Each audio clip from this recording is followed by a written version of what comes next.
이스라엘 사람들이 가장 소중히 여기는 단어 하나를 대라고 하면 아마 만장일치로 샬롬이라고 말할 것입니다.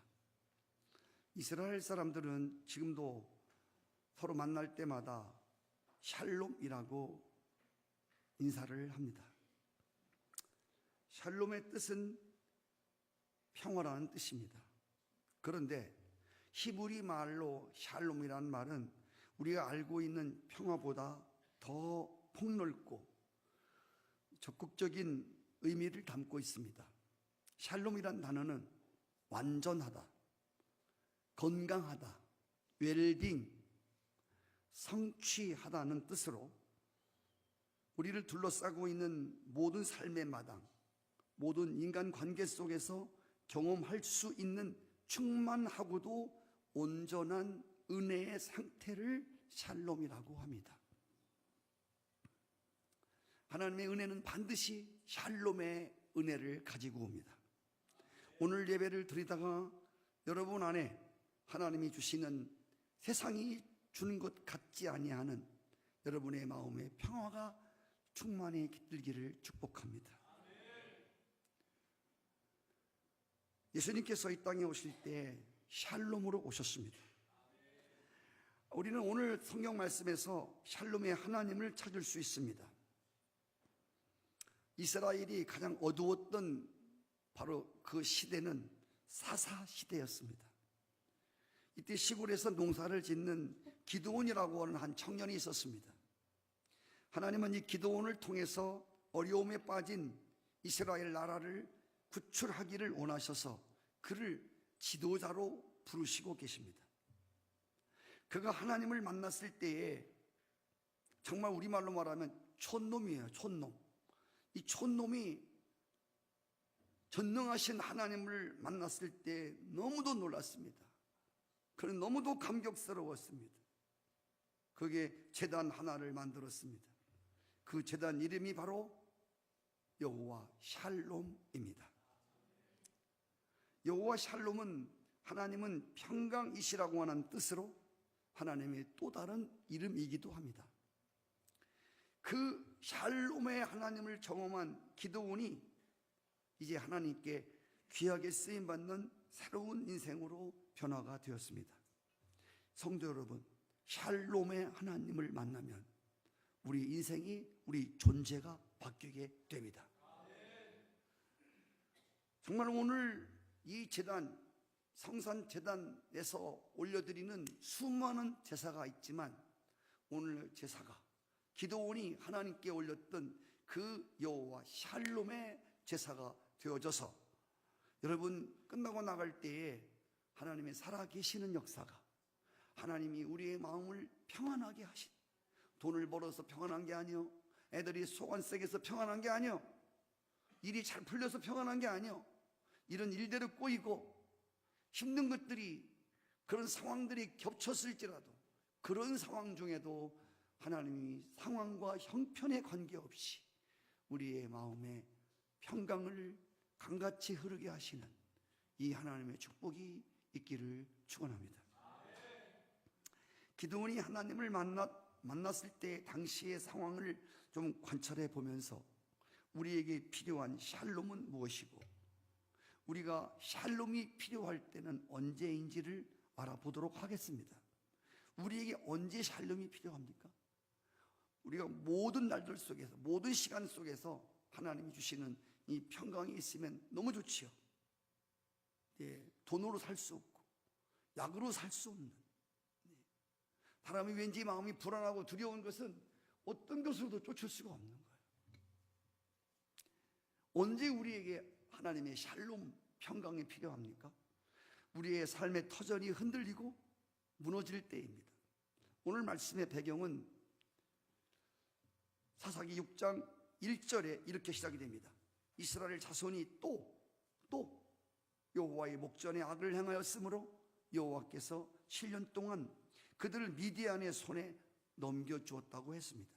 죄를 범하고 악을 행한 이스라엘 민족을 깨우치기 위해서 하나님이 미디안이라고 하는 주변의 족속을 통해서 이스라엘을 쳐들어오도록 했습니다. 그들의 침략은 무자비한 침략이었습니다. 1년에 한 번 파종할 시기에 그들이 짐승을 거느리고 와서 논밭을 초토화시켜서 농사를 짓지 못하도록 했습니다. 겨우 농사를 지어서 추수할 때가 되면 이 미디안이 와서, 미디안 족속들이 와서 농사한 것을 다 약탈해 갔습니다. 7년 동안 먹고 살기도 힘든, 여러분, 사람이 먹고 사는 게 가장 삶의 기초 아닙니까? 먹지도 못하고 고통을 당할 때 그들의 삶은 기초에서부터 흔들렸습니다. 많은 사람들이 이렇게 인생의 기초, 삶의 마당이 위협을 받고 흔들리는 경험을 할 때가 있습니다. 가정이 흔들리고 사업이 흔들리고 관계가 무너지는 어려운 정황 속에서 우리에게 필요한 은혜가 바로 샬롬의 은혜입니다. 샬롬의 은혜는 인생에서 내가 진정으로 구하고 필요했던 것들이 회복되는 상태를 말합니다. 여러분에게도 이 샬롬의 은혜가, 이 회복의 은혜가 필요하지 않습니까? 그런데 샬롬의 은혜, 회복의 은혜가 임하기 위해서는 먼저 선행되어져야 하는 중요한 과제 하나가 있습니다. 오늘 지금 이스라엘 백성들이 삶이 흔들리는 이 국가의 위기를 맞는 이 어려움을 겪고 있는 것은 오늘 성경 말씀에 그들의 죄 때문이라고 했습니다. 그들이 하나님 앞에 악을 저질렀기 때문이라고 했습니다. 바로 그 죄와 악함을 깨우치고 버리기 위해서 하나님이 미디안을 채찍으로 사용하여 아픔과 고통을 느끼게 하고 있는 것입니다. 그러므로 이스라엘 백성들이 샬롬의 은혜를 회복하기 위해서는 먼저 죄로부터 돌아서야 했습니다. 여러분 꼭 기억하십시오. 회개 없이는 회복의 은총, 샬롬의 은혜가 결코 주어질 수 없다는 것입니다. 사사기 6장 6절에 보시면 이스라엘 백성들이 어려운 궁지 속에서 반복되는 것이 있습니다. 다시 하나님을 향해서 회개하며 부르짖기 시작합니다. 이때 하나님께서 또 죄를 짓고 부르짖고 또 죄 짓고 부르짖지만 하나님이 그들의 회개하며 부르짖는 소리를 들으시고 회복시킨 은혜가 바로 샬롬의 은혜, 하나님의 샬롬이 그 불안하고 두려웠던 삶이 흔들리는 위기 속에서 하늘이 내려주는 평화가 이스라엘 백성들에게 있었다는 말입니다. 많은 경우 우리의 삶의 터전이 위협을 당하고 또 흔들리는 이런 시련이 경험될 때에 그것은 하나님이 나의 삶을 간섭하심으로 흔들어 깨우는 그러한 시간임을 여러분은 눈치채셔야 됩니다. 하나님과 올바른 관계를 위하여 하나님 앞에 불필요한 것들을 하나하나 흔들어 무너뜨리기 위한 하나님의 사랑의 배려임을 여러분들이 깨달아야 합니다. 하나님이 우리를 삶을 흔들 때 파괴를 위한 파괴가 아니라 새로운 창조적인 세움을 위해서 하나님이 필요 없는 것들을 무너뜨리시는 것입니다. 호세아서 6장 11절은 이렇게 말했습니다. 같이 읽지요. 시작. 오라 우리가 여호와께로 돌아가자. 여호와께서 우리를 찢으셨으나 도로 낫게 하실 것이고 우리를 치셨으나 할렐루야 하나님께 돌아가자. 삶과 인생에 새로운 회복이 필요하다면 먼저 우리의 죄와 허물을 쏟아야 합니다. 그리고 주님 앞에 주여 회개하오니 회복의 은혜를 허락하여 주십시오. 하나님이 7번 죄를 짓고 9번 죄를 지었을지라도 하나님께 엎드려 회개하고 그의 자비를 구하고 회복을 구하고 하나님의 평강을 구할 때에 주님이 우리 가운데 할렐루야 새로운 마음을 허락해 주실 것을 믿습니다. 사도행전 3장 19절 말씀을 같이 읽으십시오. 시작. 그러므로 너희가 회개하고 돌이켜 너희 죄 없이 함을 받으라. 이같이 하면 유쾌하게 되는 날이, 아멘, 회개하고 돌이켜 죄 없이 함을 받으라. 하나님께로부터 유쾌 상쾌 통쾌하게 되는 날이 임하게 되리라. 우리의 삶 속에서 인생의 많은 문제들을 나 혼자 감당하기에 너무 힘들고 너무 벅차게 느껴질 때에 필요한 은혜가 바로 이 샬롬의 은혜입니다. 하나님은 자기 백성들의 부르짖는 회개를 통해서 그들을 궁지와 위기에서 구출하여 새로운 삶을 세우기 위해서 한 지도자를 부르고 계십니다. 암흑 같은 시절에, 위기의 시절에 하나님이 세운 인도자들을 우리는 사사라고 부릅니다. 이 사사는 법관이란 뜻도 있습니다. 그래서 법으로 옳고 그름을 가려주는, 그리고 전쟁이 나면 군대 인도자로서 사령관으로서도 역할을 하는 것이 바로 사사입니다. 이스라엘이 국가적으로 위기를 맞고 어려움을 겪을 때에 그들을 구원하기 위해서 세운 지도자는 의외로 가난한 농부 출신인 기드온이라고 하는 청년이었습니다. 오늘 본문에 보면 기드온은 숨어서 밀타작을 합니다. 기드온은 대단히 소극적이고, 그리고 기드온이라는 사람은 굉장히 마음이 약한 사람입니다. 그에게 몰래 밀을 타작하는데 하나님이 찾아오셨습니다. 그리고 이렇게 말씀했습니다. 6장 12절 말씀. 여호와의 사자가 기드온에게 나타나 이르되 큰 용사여 여호와께서 너와 함께 계시로다.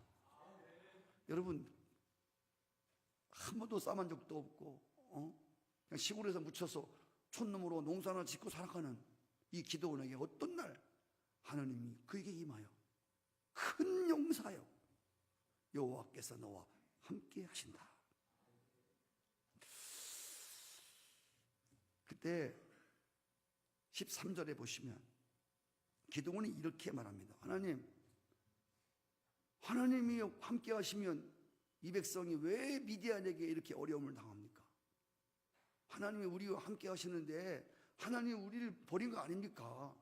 하나님이 어떻게 우리와 함께 하십니까? 어떻게 하나님 나와 함께 하십니까?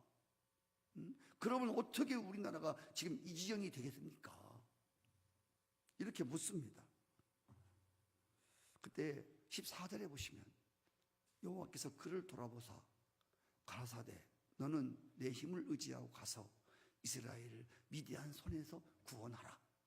내가 너를 보낸 것이 아니냐. 여러분, 그때 기드온이 15절 말씀에 이렇게 말합니다. 기드온이 대답하되 주여 내가 무엇으로 이스라엘을 구원하리까? 보소서 나의 집은 므낫세 중에서 극히 약하고 나는 내 아비 집에서 제일 작은 자입니다. 아니 내가 보다시피 내가 이스라엘을 나도 나 하나 못 건지는 주제에 내가 어떻게 이스라엘을 구합니까? 그것도 미디안이라고 하는 엄청난 군대를 가진 그 속에 빠진 이스라엘을 어떻게 나 같은 존재가 큰 용사가 되어 이스라엘을 구할 수 있단 말입니까? 이렇게 반문하면서 순종하려고 하지 않습니다. 오늘 주님께서 농사짓는 농사꾼 기드온에게 나타나서 큰 용사여 네가 이스라엘을 구원한다는 말은 지금 현재 상태를 말하는 것이 아니라 앞으로 내가 너와 함께 할 것이니 너는 큰 용사가 될 거야. 그리고 너는 내가 생각하지 못했던 너를 보게 될 거야.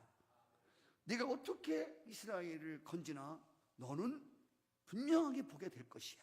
이것은 앞으로 하나님이 기드온이 되어질 것을 미리 계시해 주는 말씀입니다. 성도 여러분, 가난한 농부 기드온에게 그가 큰 용사로서 나라를 구출하는 미래의 모습을 가지고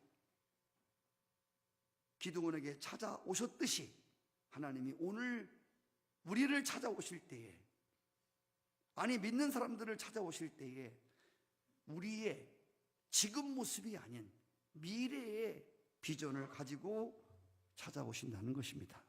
이것이 하나님이 성경에 나오는 하나님의 방식입니다. 부족한 것처럼 보이는 사람들을 들어서 위대하게 사용하는 것이 하나님의 방식입니다. 사도 바울이 고린도 교회에 보낸 편지에서 하나님이 쓰는 사람들을 보라.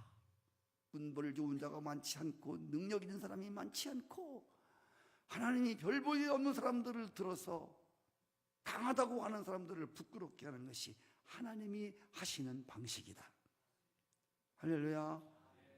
전혀 쓰임받을 것 같지 않았던 사람들이 하나님께 귀하게 쓰임받는 놀라운 광경을 보았을 때 우리는 그것이 하나님이 하시는 일임을 인정하게 됩니다. 주님께서 베드로를 부르실 때 본래 베드로는 그 이름이 시몬이라는 이름 아시죠? 시몬이라고 하는 말은 여러 가지 의미가 있지만 특별히 줄기가 약한 갈대라는 뜻을 가지고 있습니다. 그래서 줄기가 약하기 때문에 작은 바람에도 마구 흔들리는, 조그마한 어려움에도 중심이 막 흔들리는 이러한 시몬이라는 뜻입니다. 그런데 하나님이 시몬에게 찾아오셔서 그를 부르시면서 너는 베드로라 말씀하시는 것입니다. 그때 이 시몬은 깜짝 놀랐습니다. 나는 약한 자고 나는 흔들리는 사람인데 베드로라는 말은 반석이라는 말입니다. 반석, 움직이지 않는, 홍수에도 바람에도 끄떡하지 않는 바위라고 하는 뜻입니다. 지금까지는 내가 흔들리는 갈대 같은 인생을 살았지만 하나님이 너와 함께 하심으로 네가 이후로는 하나님의 교회가 세워지는데 기초가 되는 사람으로 하나님이 너를 쓰게 될 것이야. 이것이 시몬에게 찾아온 하나님의 그 시몬의 앞으로 시몬에게 되어질 바로 그 모습을 계시하는 말씀인 것입니다. 여러분, 여전히 속이고 약삭 빠르고 사기치고 통박 잘 굴리고 이게 야곱이라는 사람입니다. 하나님이 이 야곱에게 찾아오셔서 갑자기 어느 날 너 이제부터 이스라엘이야 라고 말씀하시는 겁니다. 여전히 속이고 여전히 사기치고 여전히 문제가 많은 야곱인데 하나님이 갑자기 그를 이스라엘이라고 말씀하십니다. 여러분, 야곱에게서 이스라엘을 보시고 촌놈, 농사짓는 촌놈 기드온에게서 큰 용사로 될 것을 보신 하나님, 갈대 같은 시몬에게서 베드로의 비전을 보신 하나님이 오늘 여러분과 제가 나를 쳐다봐도 연약하기 그지없는 우리에게 다가오셔서 이렇게 말씀하십니다. 앞으로 마지막 날에 내가 너를 부르고 네가 큰 하나님 나라의 큰 용사가 되리라.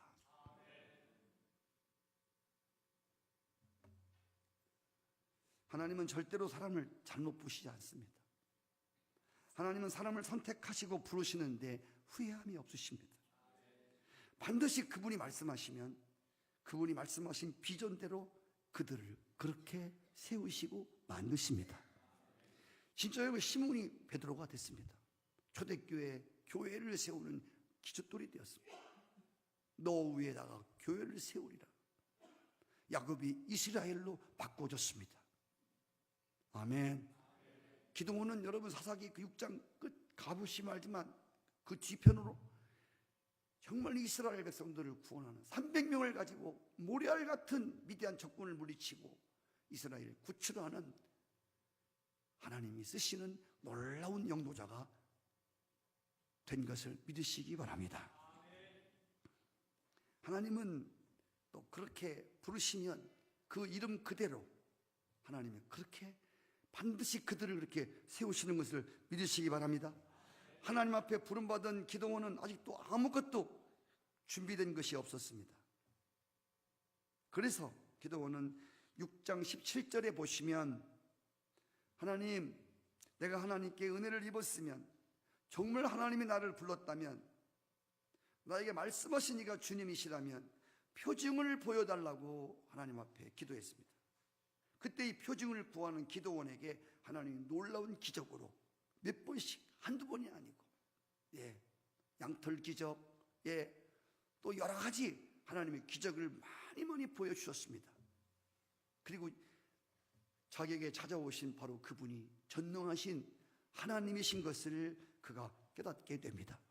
그리고 거기다가 제단 하나를 만들어 놓고 제사를 드리면서 여호와의 샬롬, 시골에서 농사나 짓는, 땅이나 파먹고 농사나 짓는 이 청년에게 찾아오셔서 큰 용사가 될 것이라고 말씀하시면서 네가 이스라엘을 구출하는 자가 될 것이다. 할렐루야. 그리고서 하나님, 진짜 나 부르신 분이 하나님 뭘 보여달라고 그러니까 하나님 여러 가지를 보여주시는 거예요. 모세도 하나님이 바로에게 가서 내 백성을 내어놓으라고 그를 보내실 적에 모세는 못 갔습니다. 하나님, 나이가 80입니다. 이빨이 빠져서 말이 헛나옵니다. 지팡이밖에 없습니다. 그때 하나님께서 표징을 보여주십니다. 지팡이를 던져라. 뱀이 되는 겁니다. 에집트 숙살들도 뱀을 만들었습니다. 이 모세의 지팡이가 애굽의 모든 뱀들을 다 잡아먹습니다. 손에 품에 한번 넣어봐라, 빼봐라, 문둥병이 났습니다. 다시 넣어라, 문둥병이 치유가 되는 겁니다. 하나님이 너와 함께한다. 할렐루야. 네가 비록 80살 늙은이지만 네가 큰 영도자가 되어 내 백성을 이끌어낼 것이다. 하나님 말씀하시면 하나님은 꼭 그렇게 하십니다. 할렐루야.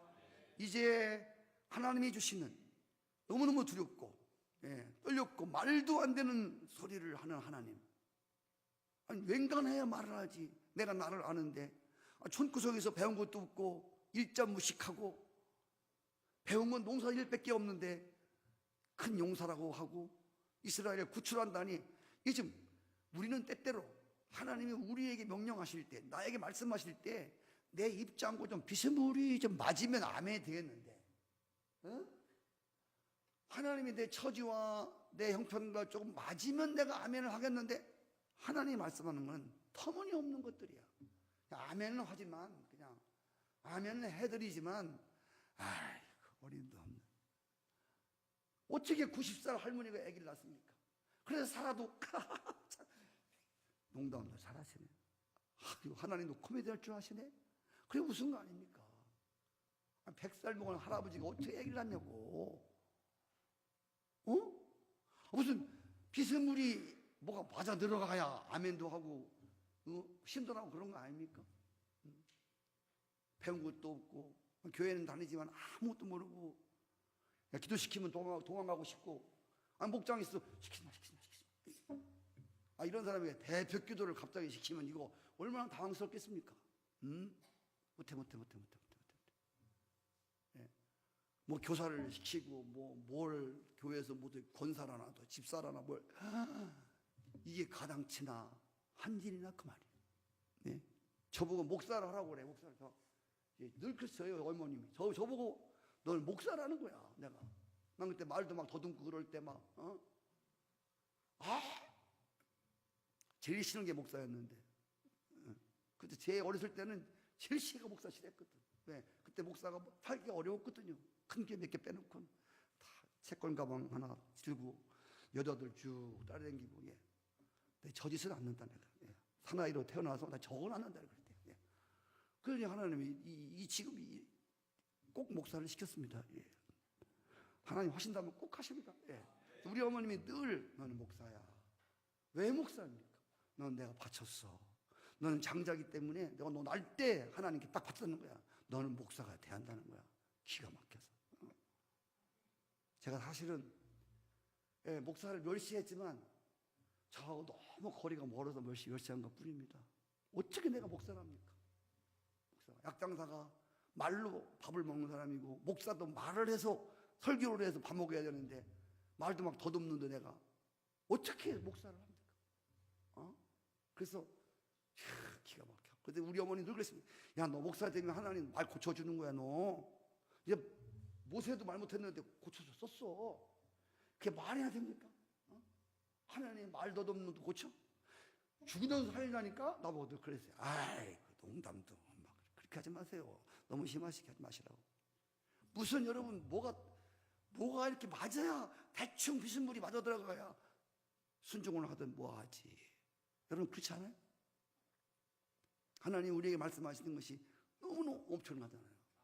네. 촌놈 보고 큰 용사라고 하니,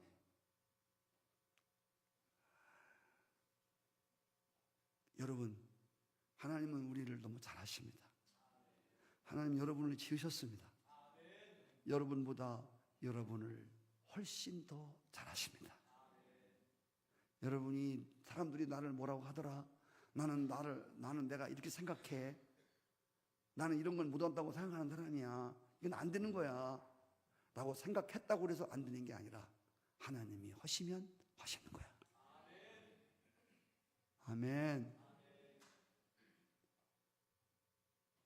이게 여러분 믿음인 거예요. 하나님은 내가 뭐 자격이 있어서, 하나님은 내가 무슨 그만한 조건이 있어서 우리를 부르는 게 아니야. 촌놈 불러갖고 무슨 큰 용사냐고, 무슨 자격이 있냐고. 하나님은 여러분 어떤 자격이 있어서 뭐 그만한 사람이 되기 때문에 부른 것이 결코 아니고. 할렐루야. 그래서 하나님이 우리를 부르실 때는 항상 은혜로 부르시는 거야. 자격도 조건도 없지만 하나님이 쓰시겠다는 거야. 하나님이 쓰시겠다는 거야. 그 앞에 내가 할 수 없어도 자신을 내어놓는 사람을 통해서, 하나님은 그 사람을 통해서, 붓이 어떠냐가 중요한 게 아니라 누가 붓을 잡느냐가 중요한 거야. 하나님은 부탓하지 않아요. 부탓. 예. 그림을 잘 그리는 사람은 수수께끼 하나 잡고도 그림을 작통이 나오는 거예요. 하나님이 쓰시는 사람은 하나님이 부르시면 어떤 사람도 쓰는 거야. 농부도 쓰시고 광부도 쓰시고, 할렐루야, 건달도 쓰시고. 하나님 왜 저런 사람 쓰십니까? 하나님 말 못하도록.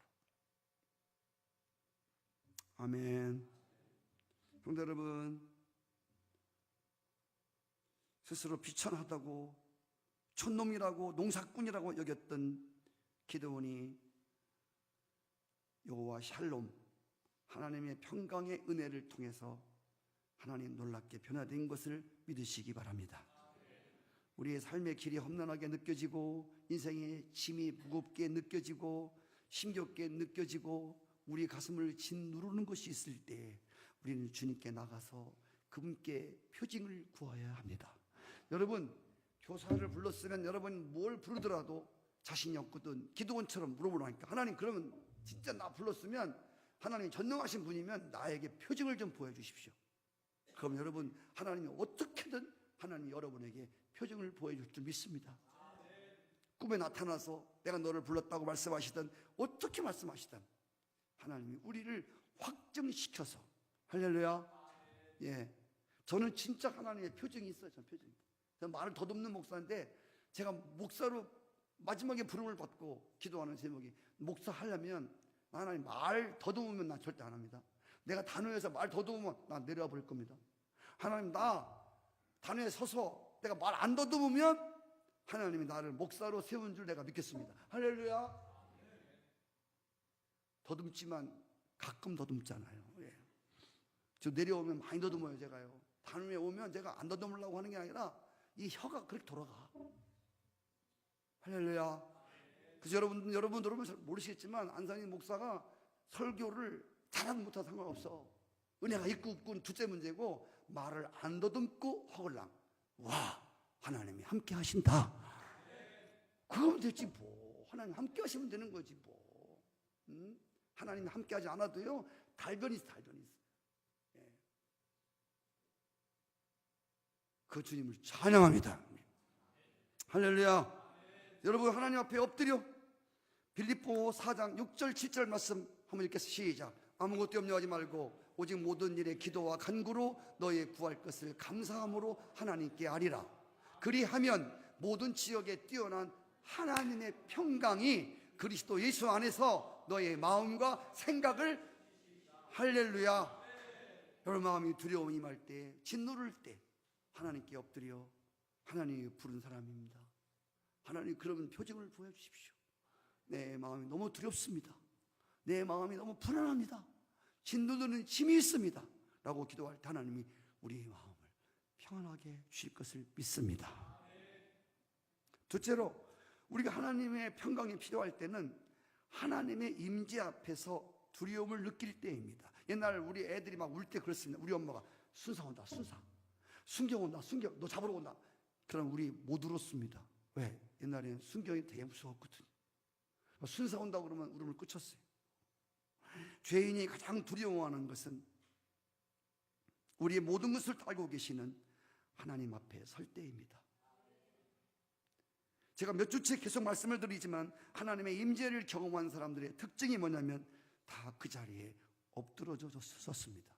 아브라함도, 야곱도, 이사야도, 요한도, 다니엘도 다 하나님이 임재하실 때 엎드러졌습니다.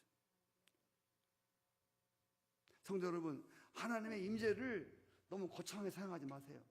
뭐 하나님 임재가 막 불덩어리가 확 떨어지고 그것도 임재지만, 하나님의 임재는 말씀을 통하여 찬송을 부를 때에, 설교를 들을 때에 하나님의 임재를 느끼는 것은 저건 나보고 나들으라고 하는 것 같은데, 나들으라고 하는 건데, 이렇게 느껴지면 하나님의 임재하는 거예요. 우리는 막 임재를 거창하게 막 구름이 막 임해갖고 막 슉 그런 게 아니에요. 하나님 임재가 임할 때 우리는 깨달음이 오는 거예요. 그게 하나님이 우리를 터치하는 거예요. 하나님이 찾아오시는 거예요. 그래서 하나님의 임재를 느낀 사람들은 다 그 앞에 엎드러졌습니다. 네, 하나님의 말씀이 우리 마음가운데 확 부닥쳐질 때 우리 마음이 털썩 엎드러집니다. 육신의 모든 힘이 빠져나가는 것 같이 하나님을 경외함이 우리 마음속에 들어온다니까. 오늘 온다고 했는데 우리 친구가 어디 갔나 안 오네. 어디 분명히 온다고 그랬는데 어디로 붙들려 갔나, 어디로. 우리 친구가 지난주에 교회 왔다가 오후에 참석하고 가서 메시지 하나 하고 왔어요. 목사님, 안선임 목사님, 근데 오늘 예배 드리다가 정말 이상한 걸 체험했습니다. 손을 내밀려고 그래서 손을 내밀었는데, 정말 제가 집에를 가는데 발의 기운이 쭉 빠지고 그렇게 힘든 때가 없었다는 거예요. 걸어갈 힘이 없다는 거예요. 거의 바람만 불어도 쓰러질 것 같아.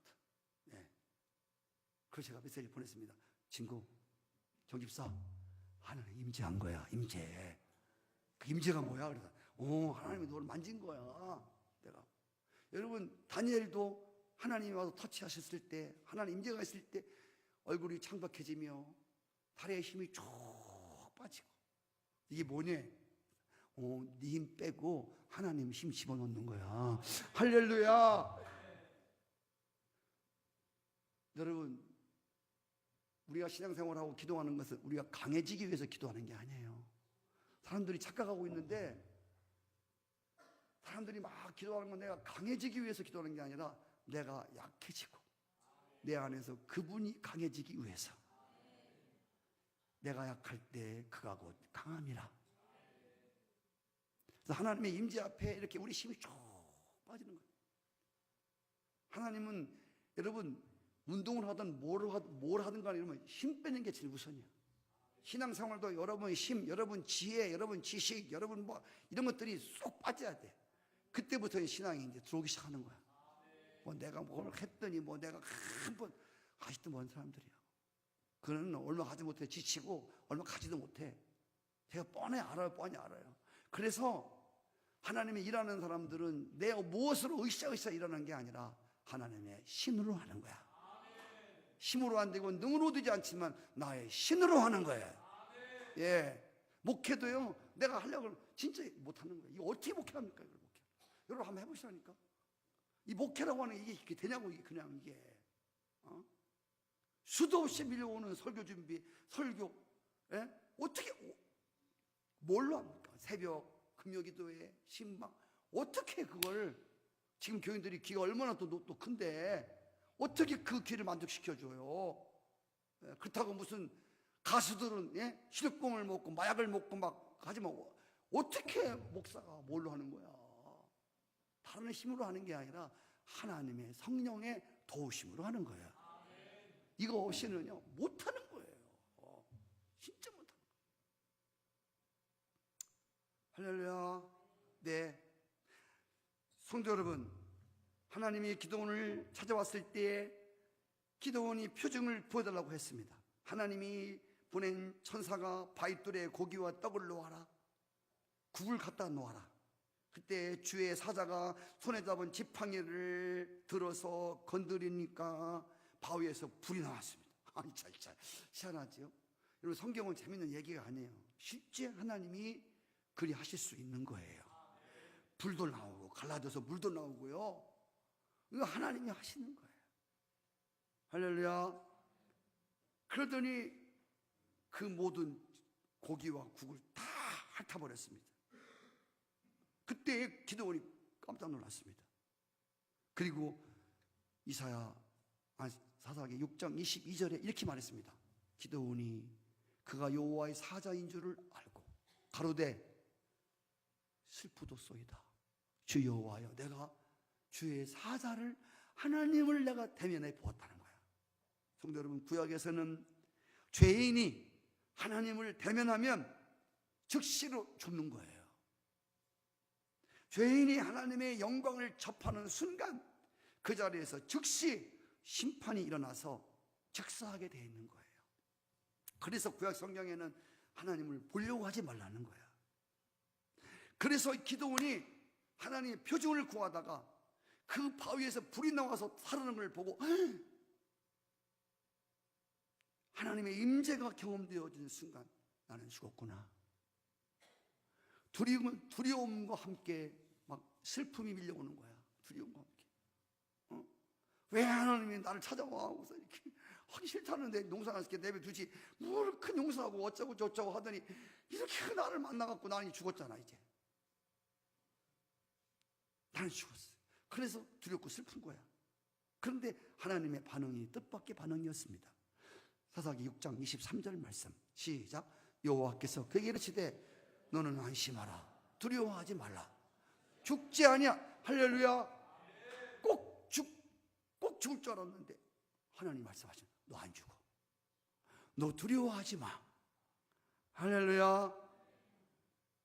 벌벌벌벌 떨고 있는 기도원에게 죽지 아니하리라, 두려워하지 말라라고 하는 음성이 들려지는 순간에 갑자기 이 기도원의 마음에 있었던 그 두려움과 죽음에 대한 공포가 사라지면서 파도 같은 평강이 기도원의 영혼 속에 물밀듯이 밀려온 것을 믿으시기 바랍니다. 여러분, 그런 거 경험했습니까? 마음이 막 불안하고 두렵고 막 떨리는데 갑자기 사라지면서 마음이 막 기쁨이, 평안이 꽉 들어오는 거. 네.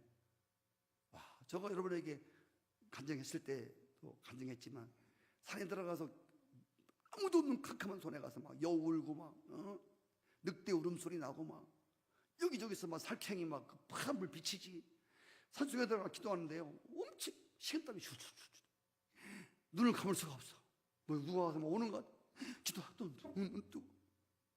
예, 천지를 지으시는 하나님이신데 살쾡이도 지으시고 늑대도 지으시고 들고양이도 지으시고 밤도 지으시고 낮도 지으시는 하나님인데 죽으면 죽지까지 거. 거기서 산속에 들어가서 하나님 앞에 기도합니다. 예, 하나님, 살아계신 하나님 만나 주십시오. 근데 어떤 순간에 그 식은땀이 싹 사라지고 그 마음의 공포, 두려움과 무서움이 사라지면서 할렐루야, 정말 안방에서 편한 손뭉치 위에서 내가 기도하는 것처럼 평안이 막 오는데, 와, 이게 샬롬이구나. 할렐루야. 우와, 하나님이 그 산속에서 아무도 없는 산속에서 임하는데 전지를 지으신 하나님, 어떤 것이 와도 상관없겠어. 호랭이가 와도 얘기할 것 같아. 호랭아, 마음이 평강이 막 넘치는 거예요. 그날 밤 날이 새도록 성령님께서 그 평안한 가운데 기도를 시켰던 그런 경험이 있습니다. 할렐루야. 그 기도원이 무섭고 공포에 떨었던 죽을까봐 바로 그 자리가 샬롬의 자리가 되었습니다. 성도 여러분, 때때로 우리가 하나님을 사모하고 그리워하다가 하나님의 임재를 경험하게 되면 갑자기 하나님에 대한 경외심, 두려움이 올 수가 있습니다. 아직도 우리 예수 믿는 사람 중에서요, 이 하나님에 대한 막연한 두려움 속에서, 하나님 어떤 하나님이야? 무서운 하나님. 신앙생활을 제대로 못해갖고 늘 두려워. 교회 와도 두근두근해. 하나님 또 혼내킬까봐 목사를 통해서. 하나님 앞에 신앙생활을 하지 못해서 우리가 마음이 늘 이렇게 어려울 때가 있습니다. 성도 여러분, 인간이 어느 때 우리 마음에 두려움이 임합니까? 어느 때 우리가 신에 대한 두려움이 옵니까? 네? 우리가 죄를 지었을 때. 아멘이시죠? 마치 도둑놈이 경찰서 앞을 제대로 못 지나가듯이 이렇게 우리 마음에 두려움이 엄습하는 것은, 두려움이 오는 이유는 형벌 때문에, 형벌. 하나님의 진노와 하나님의 심판과 하나님의 그 형벌이 임할까봐 두려워하는 거야. 아담과 하와도 하나님 반역하고 나가서 숨었잖아, 두려워서. 왜 하나님의 심판이 두려운 거야? 여러분 잘 들으십시오. 디모데후서 1장 7절에 보면 하나님이 우리에게 주신 마음은 두려워하는 마음이 아니라 오직 사랑과 근신과 능력이라고 주님이 말씀했습니다. 우리의 마음에 두려움이 오는 것은 하나님과의 관계 이탈에서 오는 것입니다. 네, 이 죄 때문에 거룩하신 하나님께 가까이 못 가는 거야. 두려워서 못 가는 거야. 숨고 싶은 거야. 모든 사람들이 죄를 범했음에 하나님의 영광에 이를 수 없다고 그랬습니다. 모든 사람이 다 죄를 지었습니다. 우리는 하나님을 두려워해야 되고 하나님께 가까이 갈 수 없는 사람들이었습니다. 가면 죽어. 꼭 죽을 수밖에 없었던 여러분과 나였습니다. 그런데 우리를 하나님께로 나가게 하기 위해서 2000년 전에 예수 그리스도를 십자가의 화목 제물로 피 흘려 드리게 하심으로 누구든지 예수 그리스도가 우리의 죄를 담당하였음을 믿는 자들의 그 존재를 하나님이 의롭다고 정해주시고 하나님과 화평한 관계를 맺도록 했다는 것입니다. 할렐루야. 여러분 로마서 5장 1절을 한번 읽어요. 시작. 그러므로 우리가 믿음으로 의롭다 하심을 얻었은즉 우리 주 예수 그리스도로 말미암아 하나님으로 화평을. 할렐루야. 여러분들 이렇게 하나님과 화평하십니까? 여기는 하나님과 화평하세요? 뭘 화평해요? 아니에요. 예수 믿으세요? 여기 저쪽 줄 묻는 거예요. 저쪽 줄. 예수 믿으세요? 진짜 믿어요? 하나님과 화평하세요? 화평을 누리자고 했잖아. 누렸으면 좋겠다. 그게 아니야. 누리자. 예수 그리스도가 우리 대신 우리의 죄와 우리의 형벌과 우리의 모든 진노를 담당해 주었음을 믿는 사람들에게는 하나님이 의롭다 하심을 준다는 거야. 그 사람들은 하나님과 화평의 관계를 누려야 한다는 거야. 화평하십니까? 아멘이 이렇게 45점짜리 아멘이요. 네. 아멘 그래야지. 하나님 화평하세요? 여러분 하나님과 화평하다는 거 진짜 곤란합니다.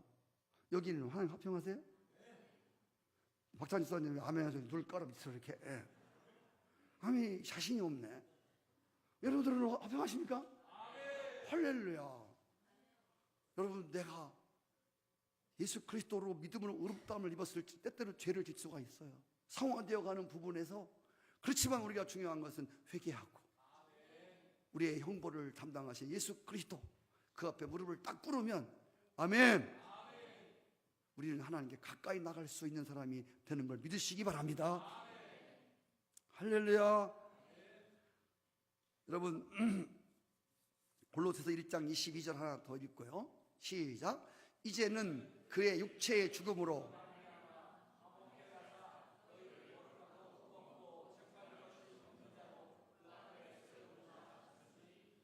그의 육체의 죽음이라고 하는 것은 예수 그리스도의 죽음이고요. 그 마지막에 그 앞에 세우고자 하셨으니, 그러면은 하나님 앞에 세우는 거야.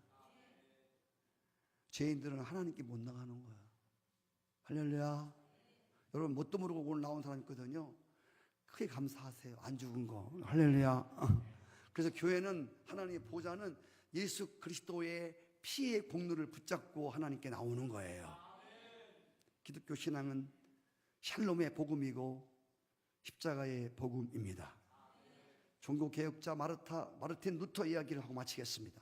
마르틴 루터가 젊은 시절에 비가 오는 날 친구하고 논두렁을 걸어가다가 갑자기 하늘에서 벼락이 때려서 옆에 있는 친구가 벼락 맞아갖고 새까맣게 타서 죽습니다. 그때 이 마르틴 루터, 젊은 루터가 너무 무서운 거야. 그리고 그 논두렁에 비 오는데 바짝 엎드렸습니다. 그리고 이렇게 기도했습니다. 하나님, 아이고, 한 번만 살려주십시오. 제가요, 살려주시면요, 제가요, 수도사가 되겠습니다. 이렇게 기도를 했습니다. 장하나 우리 목사님도 올라 맹호무대 갔다가 지뢰에 밟고서 발 뛰면 다 죽는데, 거기서 아이고 하나님, 나 이거 지뢰 안 터지게 해주시면 내가 한국 가서 꼭 목사가 되겠습니다.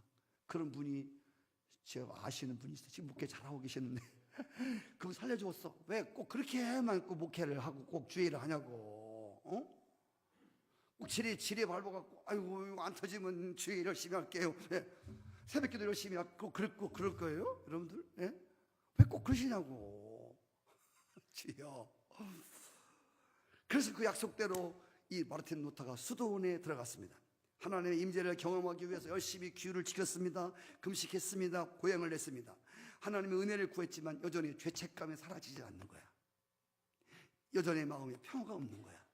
근데 어느 날 수도원 원장이 성경 말씀을 읽으라고 하는 말씀을 통해서 로마서 말씀을 읽다가 로마서 1장 17절에 딱 온 거야. 같이 읽어요. 시작. 복음에는 하나님의 의가 나타나서 믿음에 이르게 하나니 기록된 바 오직 의인은 믿음으로 말미암아 살리라 함과. 할렐루야. 하나님이 의롭다는 사람은 믿음으로만 되는구나. 믿음으로 사는 것이구나. 뭐를 잘해야 되는 게 아니고, 죄송합니다, 새벽 기도해야 구원받는 게 아니라, 이거는 구원 받았으니까 하나님께 의무를 감당하고 성화되기 위해서 이런 일들을 하는 거예요. 이 말씀이 부닥치는 순간에 그의 마음의 죄책감과 그의 마음의 답답함과 그의 마음의 진누름이 뻥 뚫리면서 이 마르틴 루터가 생전 처음 경험하는 그 마음속에 막 평화가 넘치는 거야. 할렐루야. 내 마음속에 이 평안이 막 넘치는 거야. 예. 아멘이죠? 하나님이 위에서 내려오는 평안이 있고 터지는 평안이 있어. 하나님의 평안은 같이 와. 노아 홍수가 날 때 위에서 비가 내렸고 땅에서 비가 솟았어. 하나님의 축복도 위에서 내려오고 터지는 거야. 아멘이시죠? 하늘 위에서 내려오네. 평화로다. 그리고 이 안에서 막 생수가 터지는 거야. 평화가 터지는 거야. 처음 느끼고 마르틴 루터가 일기에다가 이렇게 썼습니다. 지금까지 내가 구했던 하나님은 벌을 주시던 무서운 하나님이었다. 나는 그런 하나님을 만나지 못했고 사랑할 수 없었다. 그러나 기록된 바 의인은 믿음으로 말미암아 살리라. 이 말씀을, 이 복음을 깨닫게 되는 순간 나는 처음으로 주님의 은혜 안에 거하게 되었다. 할렐루야. 이것이 샬롬의 은혜인 것입니다. 오늘 여러분 수많은 제사를 드리고 제단을 쌓지만 오늘 이 예배가 기도원이 쌓았던 여호와 샬롬의 은혜, 여러분의 심령이 불안하고 두렵고 짓눌렸던 마음들이 하나님의 평안이, 샘같은 하나님의 생수 같은 평안이 터지는, 하나님이 여러분들에게 평안이 내리는 표징이 있는 그런 예배가 되기를 주의 이름으로 축복합니다.